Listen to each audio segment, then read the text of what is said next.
Você só procrastina aquilo que tem o poder de mudar a sua vida. Me conta uma coisa aqui agora. Qual a única coisa que você deveria estar fazendo agora, mas não está? Talvez estudando, trabalhando, mas você está aqui assistindo o vídeo no YouTube. Você sabe o que você tem que fazer, você quer fazer, mas você nem começa. Ou você até começa, mas nunca termina. Você começa um livro, para na metade. Começa uma dieta na segunda, na quarta você já desistiu dela. A verdade é que você tá aqui assistindo o vídeo porque você tá procrastinando algo. Mas já que tá aqui, bora lá resolver isso logo. Eu tô fazendo esse vídeo hoje aqui pra você porque eu sempre fui a rainha da procrastinação. E por muito tempo eu achei que isso era apenas preguiça, mas não. Talvez você não seja uma pessoa preguiçosa, talvez você só esteja procrastinando. E sabe o porquê que procrastinação e preguiça são coisas diferentes? Porque a preguiça é quando você fala assim, não tô afim, tô de boa. Já a procrastinação, você quer fazer.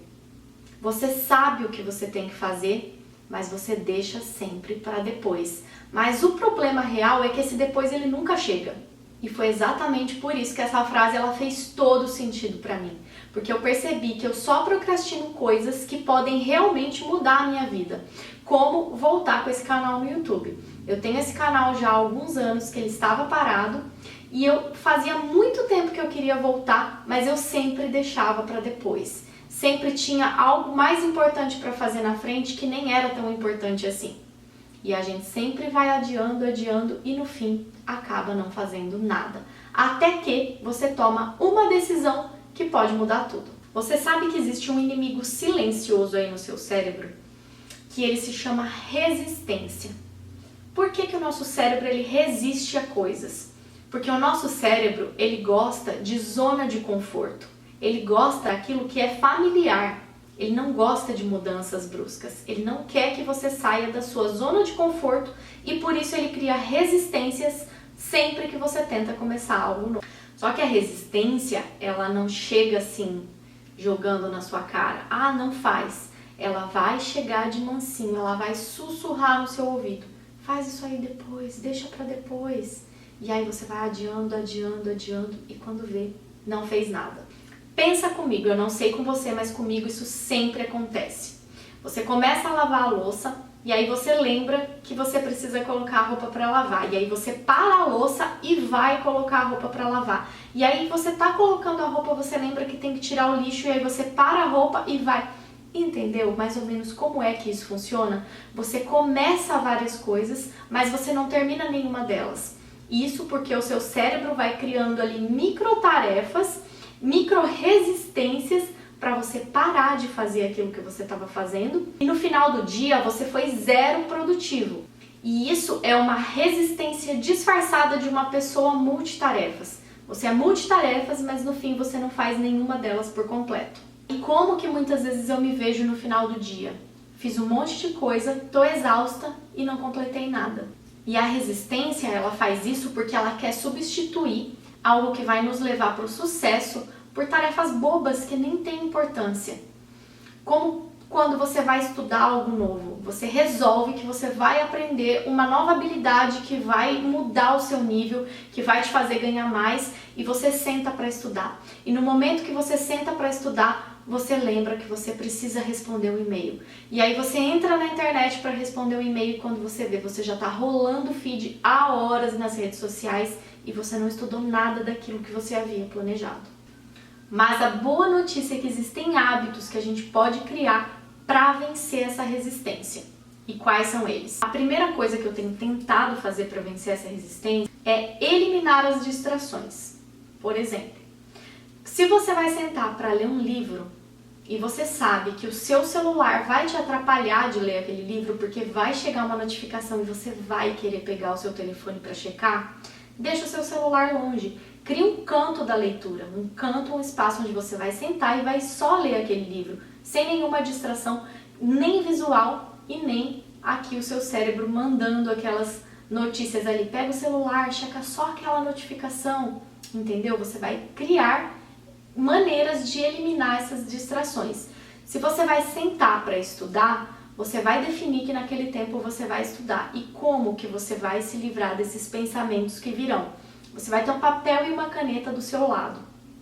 E você está sentado estudando. Quando vier aquele pensamento, você tem que colocar a roupa para lavar. Você vai escrever. Depois de estudar, colocar a roupa para lavar. Aí vem outro pensamento. Tirar o lixo. Você vai escrever. Tirar o lixo.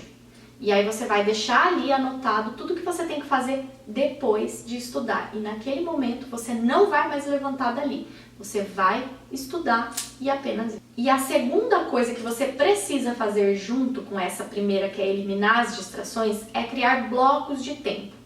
Eu vou te dar um exemplo. Eu trabalho em casa e eu sei que se eu resolver trabalhar o dia inteiro, ficar horas ali trabalhando, automaticamente o meu cérebro vai querer me tirar disso. Então, o que eu faço? Eu defino blocos de tempo. Se eu decido que eu vou ficar 2 horas gravando, essas 2 horas vão ser de gravação, sem distrações, sem checar redes sociais, sem atender telefone, coloco ali o telefone no modo avião e vou sentar e vou gravar. E aí eu vou fazer pequenos intervalos de 10 a 15 minutos. Isso vai fazer com que eu me mantenha focada naquele tempo que eu preciso estar focada, porque o meu cérebro sabe que depois ele vai ter uma recompensa, que é aquele período ali de descanso. Outra coisa também, que se você não consegue focar, isso ajuda muito, é você colocar um cronômetro.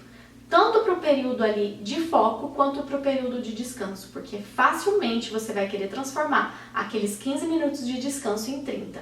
Então coloque ali o cronômetro, o momento de foco é foco total e o momento de descanso também é para você fazer algo que te dê prazer. Para o seu cérebro entender aquilo como recompensa pelo período de foco. Todos esses pequenos ajustes vão fazer com que você não pare uma atividade pela metade. Porque muitas vezes você começa com foco e você cortar ali pela metade tira completamente do seu foco. Então, esses pequenos hábitos vão fazer com que você não fique cortando as suas atividades ao meio, faça várias e não termine nenhuma. Lembra do multitarefa? Agora, uma coisa que foi uma virada de chave para minha vida trabalhando em casa, trabalhando de casa, é a questão da motivação. É não esperar estar motivada para fazer algo. Um exemplo muito claro é atividade física. Às vezes, eu, por exemplo, eu não gosto de ir para academia. Então, se eu for esperar a vontade, a motivação, ela nunca vai aparecer.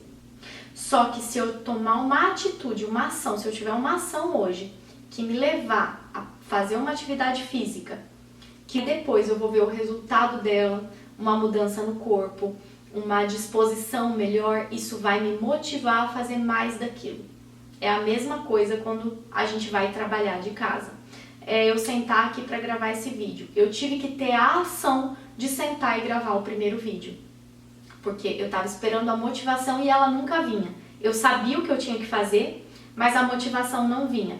O dia que eu decidi, eu tive a ação de sentar aqui e gravar, isso me motiva a gravar o segundo, a gravar o terceiro, a gravar o próximo e a continuar fazendo esses vídeos. Então você precisa entender que a sua ação vai criar a sua motivação e não o contrário.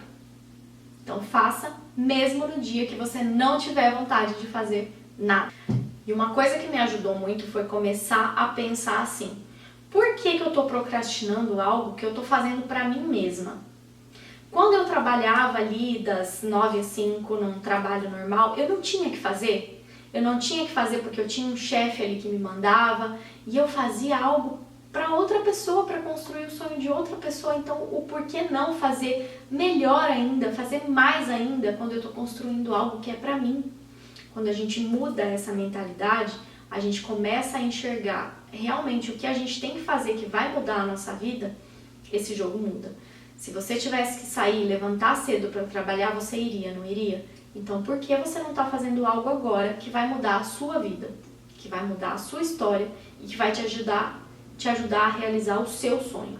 Mas a verdade é que essa resistência, ela vai continuar vindo todos os dias. Ela não vai sumir. Você vai ter que lutar contra ela todos os dias. Só que agora que você já sabe como ela age, você já sabe o que você precisa fazer para vencer isso também. Você vai eliminar as distrações, você vai criar blocos de períodos para você trabalhar e para você descansar, e você vai agir como a profissional que você é. E sabendo que você só procrastina as coisas que podem te dar a vida que você sonha, para de adiar o seu próprio sucesso. Mas me conta qual dessas dicas fez sentido para você. E me conta aqui nos comentários qual a próxima coisa que você vai fazer pelos próximos 15 minutos sem se distrair com mais nada. E sabe por que eu tô te pedindo para comentar? Porque o compromisso público, ele te ajuda a vencer. Ele te ajuda a cumprir com essa promessa que você fez não só para você, mas para todo mundo que estiver assistindo esse vídeo. E se você gostou desse conteúdo, me ajuda a crescer também. Deixa o seu like e já se inscreve no canal. E até o próximo vídeo.